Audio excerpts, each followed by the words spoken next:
What are monks not supposed to do? Because I've seen people eating some meat, I've seen people smoking. So what is absolutely forbidden as a monk? မလုပ်ရဘူးဆိုတာအရက်ဒေတာမတောက်ထားပြီးတော့ကာလနာတာ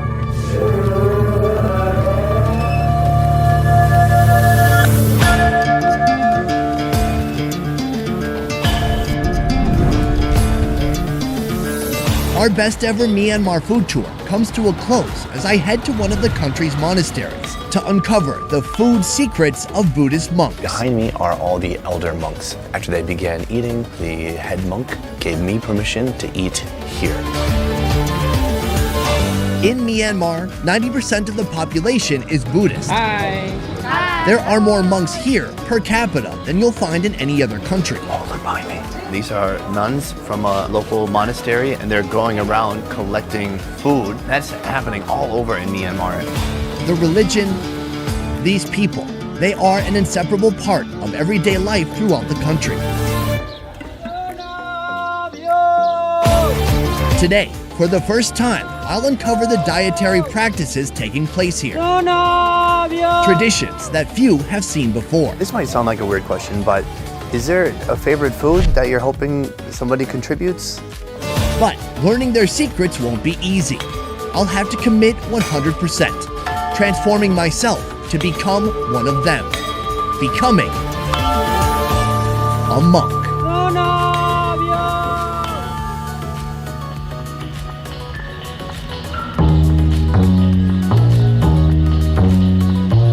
4 a.m. No iPhone alarms to greet the morning. Roosters perform their daily duty.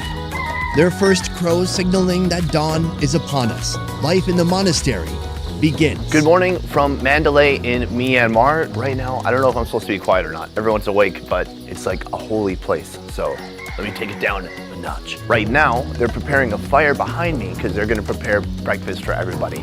Everyone here has their own way of welcoming the day. Nearby villagers are cooking their breakfast. In the monastery, it's much the same. But the monks will dine on a special recipe reserved for only them. This is hin pao, the main breakfast dish. It has water, peanut oil, the always present roselle leaves, and this, a vibrant orange-colored mixture. What is it? I'll explain soon. In the meantime, the aroma from this mysterious dish has me completely captivated.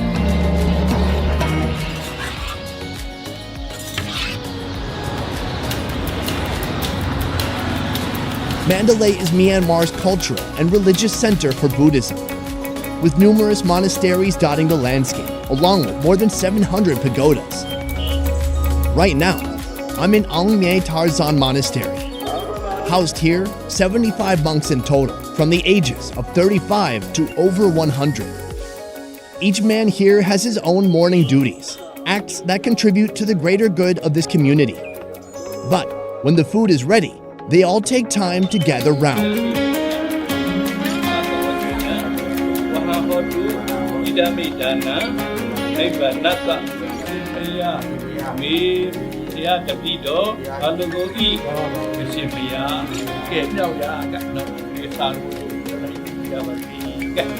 Good morning, all. Right now we're in the area where the monks eat. Behind me are all the elder monks. The elder monks are not allowed to eat food that's been served by another monk. It needs to be kind of served by a lay person. So after the prayer, me and another guy, we lifted up the table, put it back down, and that kind of symbolizes a non-monk person serving them so they can then eat. After they began eating, the abbot, the head monk, gave me permission to eat here. But I cannot actually eat with the monks. I'm not really doing like an in-depth food review, but I do want to eat the food because it looks quite good actually. This is pork. Pork and some fish in there. This is what we saw them preparing. It's a very common type of dish that you would see here. I'm gonna try that out. I'll tell you one thing, you don't have to give up to be a monk here. That's delicious food. To be honest, I don't know a ton about Buddhism, and that's why I'm here, to kind of learn more about it. Things I've heard in the past were, oh, monks cannot eat meat, they can do certain things. Although this morning already I see some people are eating meat. I saw a guy walking by earlier who was smoking a cigar, so that seems to be okay. So to get a more close, intimate experience with the monks, I need to become a monk, in a way, not purely, but I can give it a go. Let's see. Oh wow, they're quick eaters. They're like me, and we have something in common.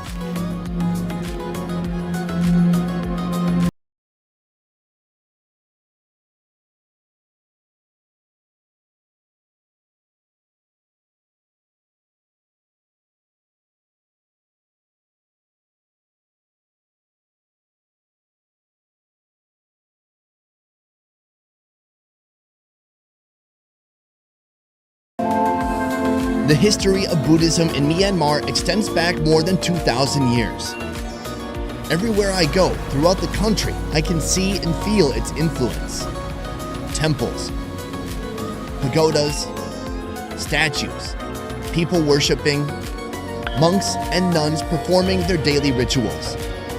Men and women, young and old, most everyone partakes at some level. Here in Myanmar, every man is expected to serve as a monk twice in his life. How's it look? Awesome. Once as a novice, from the ages of 10 to 16. Next, they're expected to serve as an ordained.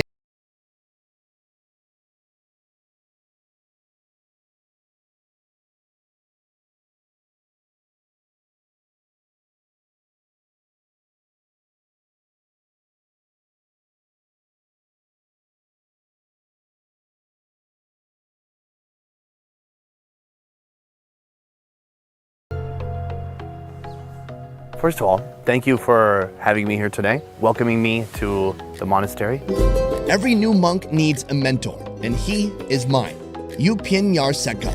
He's been a monk for 3 years. His main duty in the monastery is taking care of the cooking. What are monks not supposed to do? Because I've seen people eating some meat, I've seen people smoking. So what is absolutely forbidden as a monk?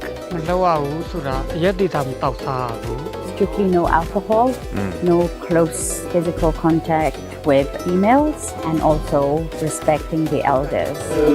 He may be younger than you in real life, but because he's been in monkhood longer than you, you should pay him respect. Likewise, he has to pay respect to the ones who's been a monk longer than him. You've been here 3 years. How long did it take you to get used to the new lifestyle and new routines that are part of being a monk? ပုဂ္ဂိုလ်ကတန်ခါ The first week was the hardest, but then after a month, it normalized. It's all about having control because he is eating the food from all the donors and the villagers around. He has to remind himself to send loving kindness to the people who are doing good deeds to the monastery. One of the foundational daily practices here is collecting alms. Every morning, wrapped in their traditional garb, these men carry alms bowls, walking barefoot through the village, calling out to the locals.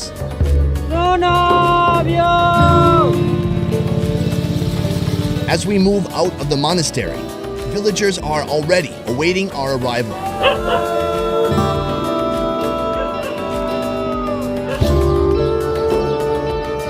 These are not wealthy people, but they give anyways, sharing food and using this opportunity to teach children about reverence.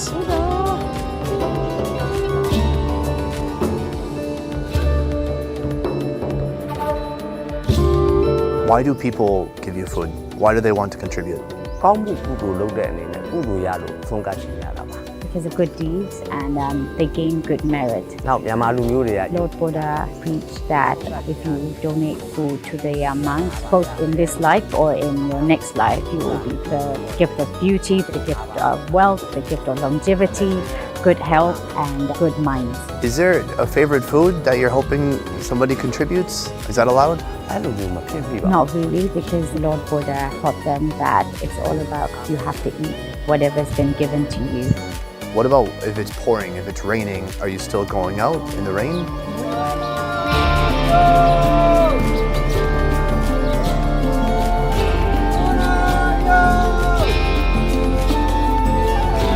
My aim is simple. Join these men and have this experience genuinely and unironically. I'm well aware that I look ridiculous. I feel ridiculous too.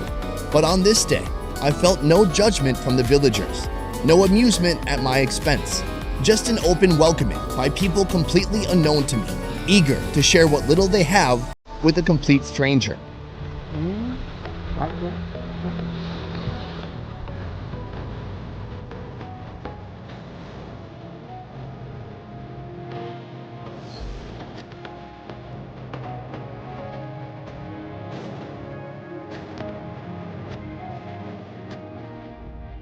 Rice, boiled chickpeas, fried samosas, fried chicken, tons of soups and salads. There's more food here than we could eat in a day.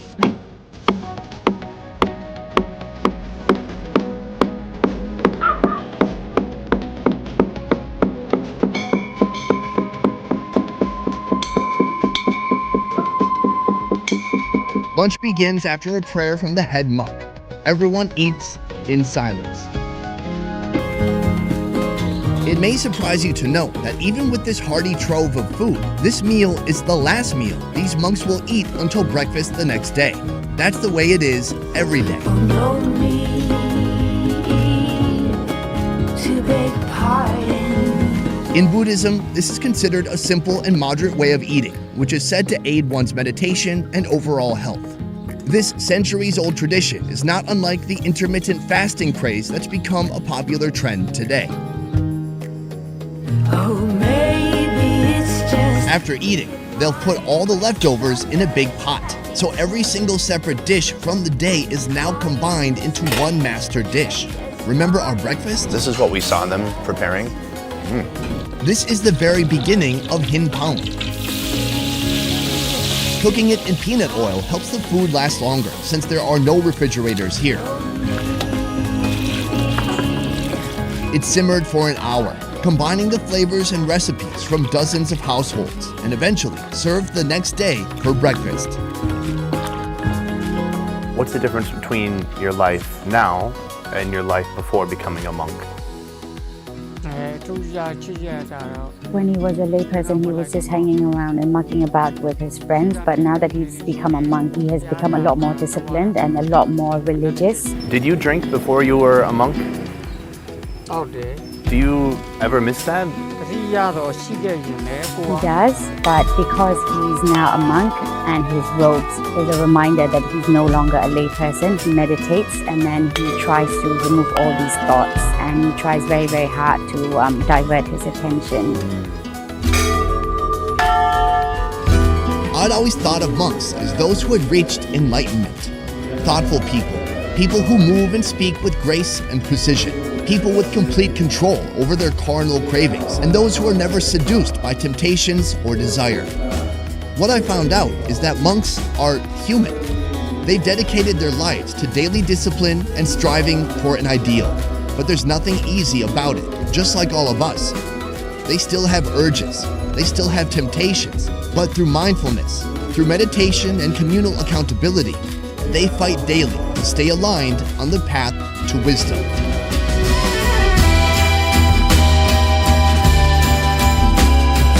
Upinya Saka, thank you. တိုက်ကြည့်တိုက်ကြည့် Amazing experience. Thank you for being my mentor. ဟုတ်တယ်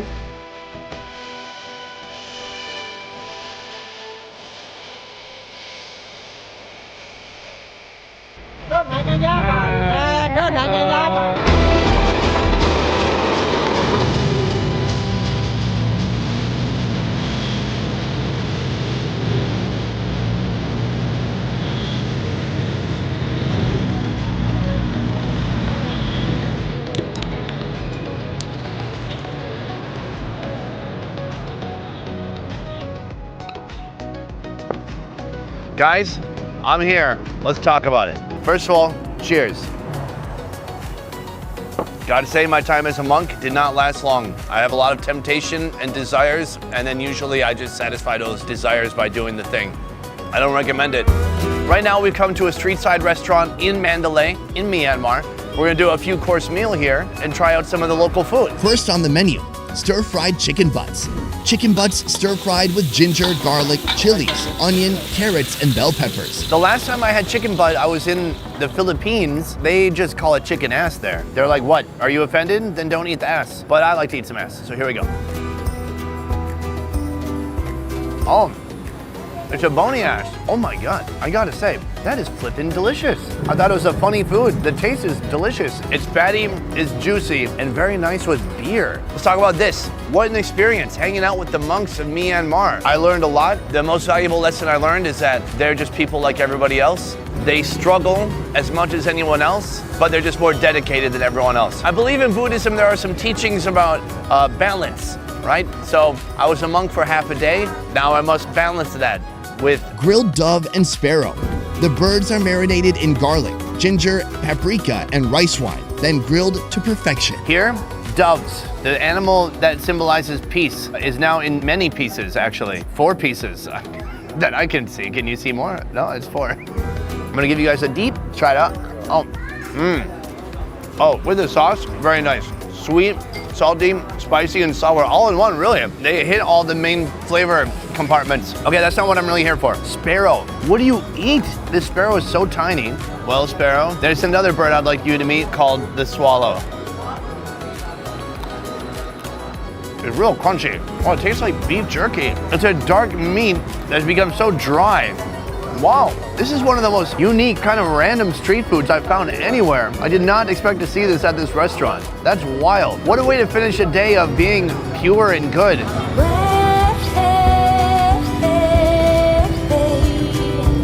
Unlike the monks, I'm not ready to give up my worldly urges, at least not all of them. If Myanmar has taught me anything, it's that life requires balance. Balance with community, friends, and family. Balance with intoxicants, balance in work, balance in play. And if you are a monk, at least here in Myanmar, the one thing you don't have to give up is darn good food.